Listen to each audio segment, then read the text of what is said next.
I'm Dame Christine Lenehan. I am Director of the Council for Disabled Children. I've been working in this field for 40-something years now as a social worker and then as a social work manager, and then for the last 21, Director of the Council for Disabled Children. And our work encompasses the life of all children with disabilities. But we are specifically interested in times of change in people's lives.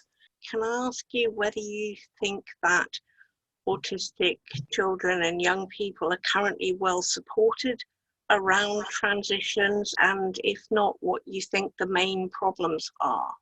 So for me, it's the transitions from early years into school, you know, and that bit about taking on a very different world in school, but also particularly what we see for lots of children with autism is that transition from primary school to secondary school, and just how important that is to prepare young people.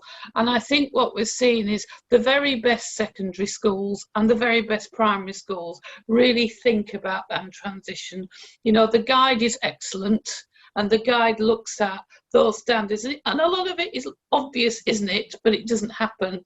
That thinking about sensory awareness and the sensory environment that children are going into, that thinking about how some children process information and what that means to them, and that giving space for children to be different. I think I am concerned that when we looked at exclusion information, for example, we were looking at a group of children in secondary school who were actually cognitively very able. They should get their 5 A to C's. That pathway through education should be really clear.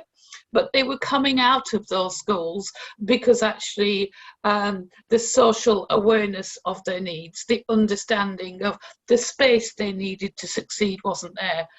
The sort of transitions from school to adulthood, I suppose a number of things. Some of it is about expectation. I sometimes think some of the children we work with have a poverty of aspiration because of the labels that they give them. So one of the things in the pandemic that's been interesting that we're pushing is universities have reported back levels of high anxiety amongst students with autism and how those changes are managed. And I think people forget that actually many autistic people should be aspiring to university, should be succeeding at university. And again, the sort of space to support young people should be there. The proportion of people ending up inappropriately placed in institutions, Indeed. detained in assessment and treatment units, where things may risk going wrong in the transition from children's services to adult services, that can risk sowing the seeds of those sorts of crises that end with people spending many years in such institutions. If we look at some of the more serious stuff recently, we've seen young people end up in very challenging positions because the mental health needs that they've been expressing are not recognised. I think there's a huge gap about understanding that link across the system, which means that young people then get inappropriately placed in ATUs, and everything we know about ATUs is they are not the right place for this group of children. If anything, they will make their condition worse, and so actually you get those longer stays.